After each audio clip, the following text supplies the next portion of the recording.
Hi, welcome to my kitchen. My name is Heidi Carpenter and just a longtime lover of food and cooking, and I'm here to share with you 3 of my favorite recipes. Got a lot of favorites, but the ones that we're going to cook today are quinoa enchilada bake, which is delicious, easy to throw together, and great for a dinner where you don't have a lot of time. We're going to make a kale salad that I call kale roasted pecan. That's also a delicious way to eat kale and to want to eat a lot of it. And then for dessert, we're going to make our raw chocolate dip for strawberries or other types of fruit. So that's our plan. We're going to start right now with our quinoa enchilada bake, the recipe that would take the longest. I'm cutting some corners since we're on the video today, but you'll start with some uncooked quinoa, and your goal is to get 1.5 cups of cooked quinoa at the end. All of the details are more in the recipe as to how to cook the quinoa, or you can follow the directions on the back of your quinoa bag. But we put in 1.5 cups of cooked white quinoa. I've never tried it with red, but I'm sure it would taste just as good if you'd like the red quinoa better. I personally like the white because of the way it looks with the contrasting colors in this recipe. But the red would be beautiful as well. So we have our 1.5 cups of cooked quinoa.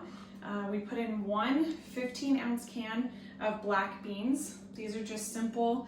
If you have time to cook your own, you can do 15 ounces of your own cooked black beans.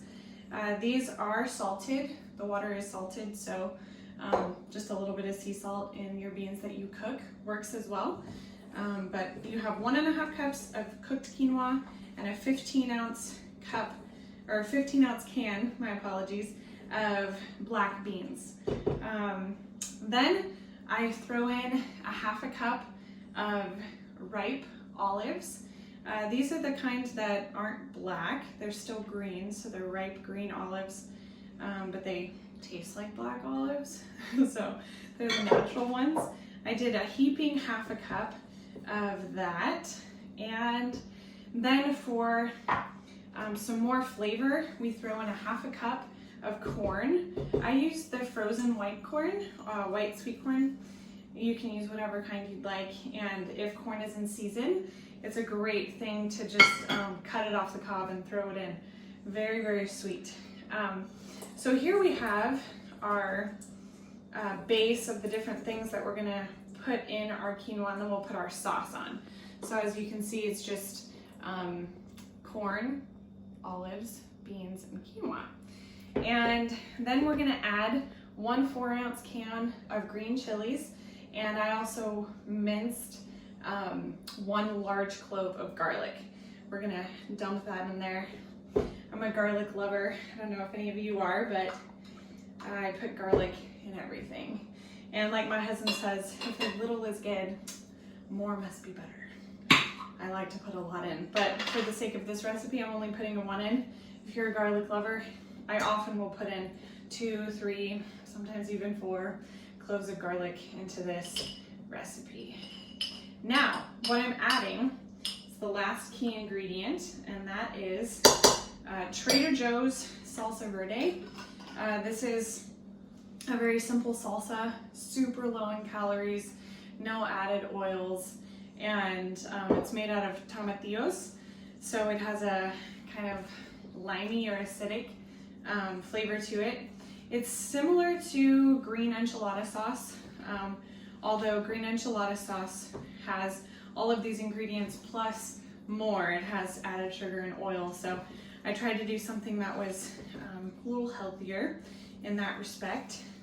And then at the end, I like to squeeze a little bit of lime in. As you can see, this is an extremely easy recipe. Now, I did cut off the 20 minutes that it takes to cook quinoa, but if you count that plus the mixing time, you can have it in the oven in under 30 minutes, and then it's done baking in 30 minutes. So pretty simple, easy to make and to throw in the oven to eat during the week. I do just a little sprinkle of sea salt usually, at the end. You can just do salt to taste, but I don't do a lot. Just a little bit to bring out the flavor. And I'll show you this so you can see. It's just a little bit goopy and liquidy still. The corn will also lose some of its water. The corn will lose some of the water that was held up inside of it from being frozen while cooking, and so that will help also bring in some extra liquid while it's cooking. But now we're gonna pour it into an 8x8 casserole dish. Really simple and easy recipe. My little almost 2-year-old loves to eat this stuff. And this morning as we were doing a little bit of extra work on it, she kept saying, quinoa bake, quinoa bake. She was so excited that she was able to help make quinoa bake. So it's really easy to have kids help with too. You just flatten it out and make it smooth on the top. One thing I sometimes add is like a little bit of vegan cheese. If you want to throw in any vegan mozzarella cheese or make your own to throw on top, sometimes I'll garnish with that, but I always garnish with a little bit of cilantro. I just de-stem the cilantro and then chop it up a little bit, and we throw it into the oven. Now, I bake this for about 30 minutes. You could do a little bit more, but personally, as soon as it comes out, I see that it absorbs more of the liquid and it has the perfect consistency for me at 30 minutes. So we'll put that in the oven, and out comes a quinoa bake. And this is what it looks like when it's all done. Very simple. The cilantro has wilted on the top. By the end of the 30 minutes, it's been bubbling at the sides. And then when you let it out to sit and cool, it absorbs that last little bit of moisture and brings all the flavor into the quinoa and the beans. So it's a delicious thing to eat with sliced avocados. Throw some extra lime on the top, chop some tomatoes. My husband and I like to eat it with chips too. If you have like low-fat tortilla chips, that's great to eat with it as well. Or to eat in a corn tortilla, like taco mix in the center. So those are some ideas for that, but I hope you enjoy making it. I hope you try making it, and let us know what you think. All right, now we're gonna make our kale roasted pecan salad. It's one of my favorite ways to eat lacinato kale. I don't know if I'm saying that correctly, but it's the kale that is not curly kale. I think they call it dinosaur kale as well, but it's dark green. And what I did with it, just for the sake of time, so you didn't have to watch me chop everything, is I de-stemmed it, and I took all the leaves off around the stem, and then I chopped it up really fine. I shredded it almost as fine as you would cabbage for tacos, because I like the seasoning and the dressing and everything to attach to small pieces of kale instead of large ones.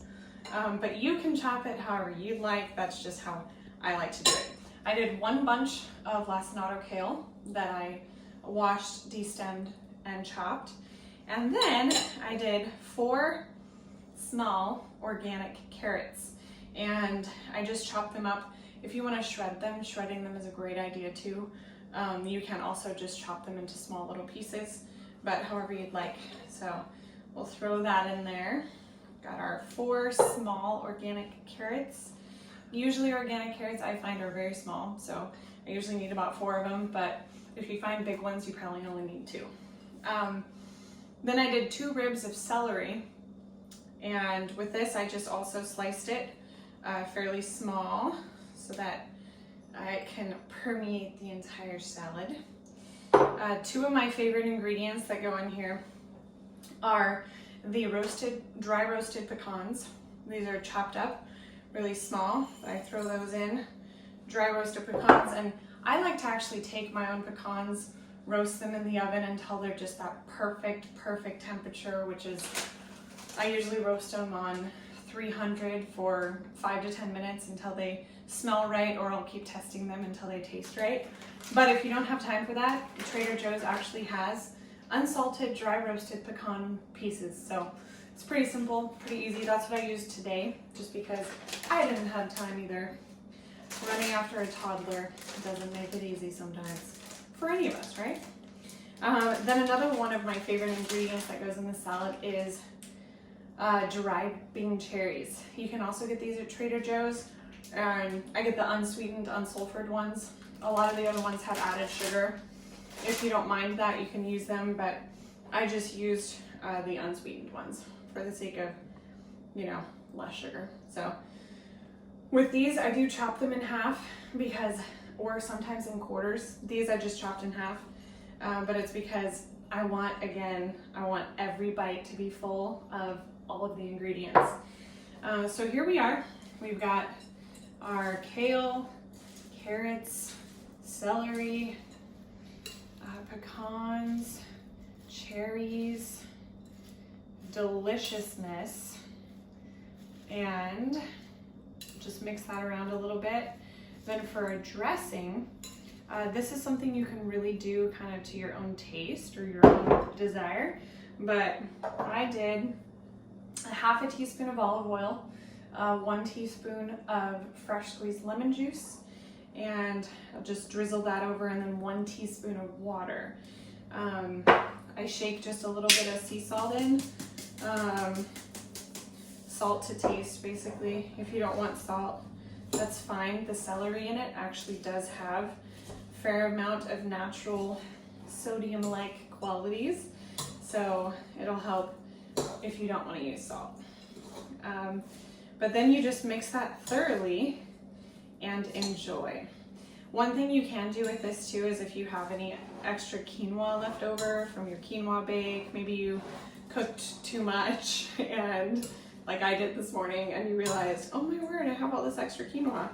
I love throwing in some extra quinoa to this too, just to add some flavor, to add some nutrients, and yeah, doesn't add too much extra to it, but it's delish and we love it.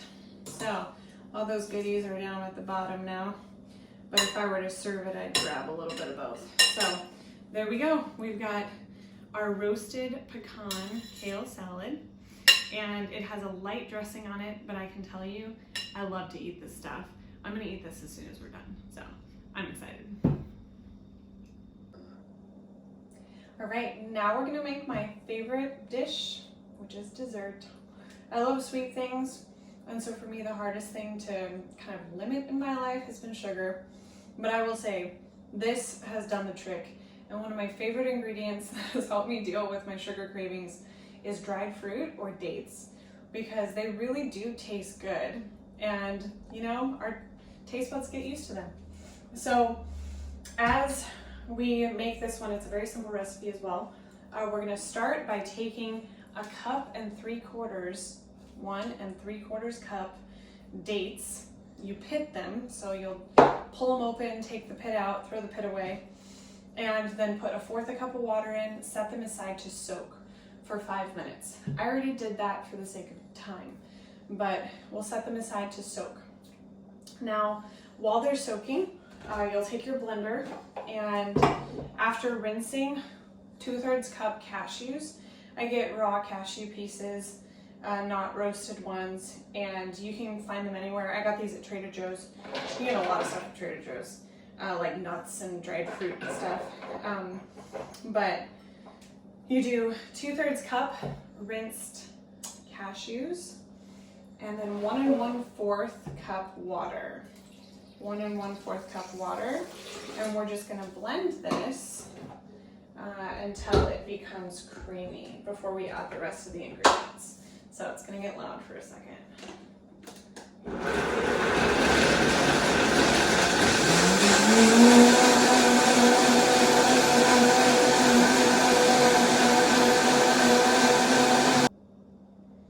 Okay, so I let that run for about a minute, and it depends on your blender. Because I have a Vitamix, it actually goes pretty quick. If you have something that is not quite as high powered, then you're gonna want to let it go for at least 2 minutes to really make sure it gets creamy. But now what we're gonna do is we're gonna add the rest. So it's kind of like a cashew milk right now, cashew milk or cashew cream. Now we're gonna add the soaked dates. After you soak them, you're gonna wanna drain the water, that 1/4 cup of water that was on your dates. You'll drain it. And I like to use medjool dates. These are fancy medjool dates, they always call them, instead of other types of dates.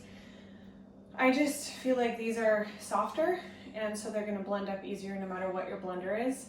And they're often bigger. I don't know, they just seem like they're the most amazing dates. So they're the ones that I usually get, and they're the ones I'm using in this recipe.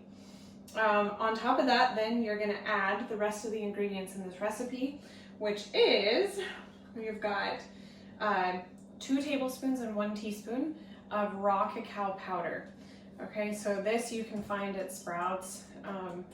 I just got their generic brand of their raw cacao powder, and that's just chocolate but unprocessed, so there's no heat that's been applied to it.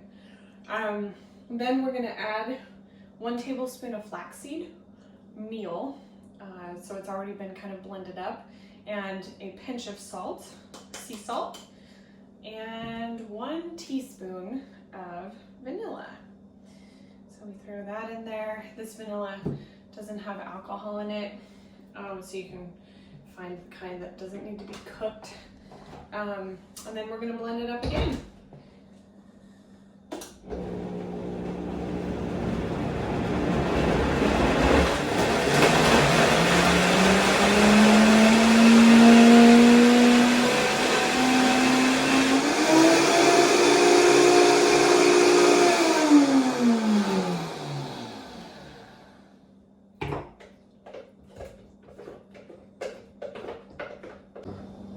Okay, so we ran into a problem that I usually run into, and that's just that it starts getting thick very quickly. So because of that, I'm gonna use my little, it looks like a plunger. I'm not exactly sure what you call it, but I'm gonna use this to push it down to help it to go smoothly until it is creamy, because you can tell dates are not fully mixed in yet, and I wanna make sure that they are.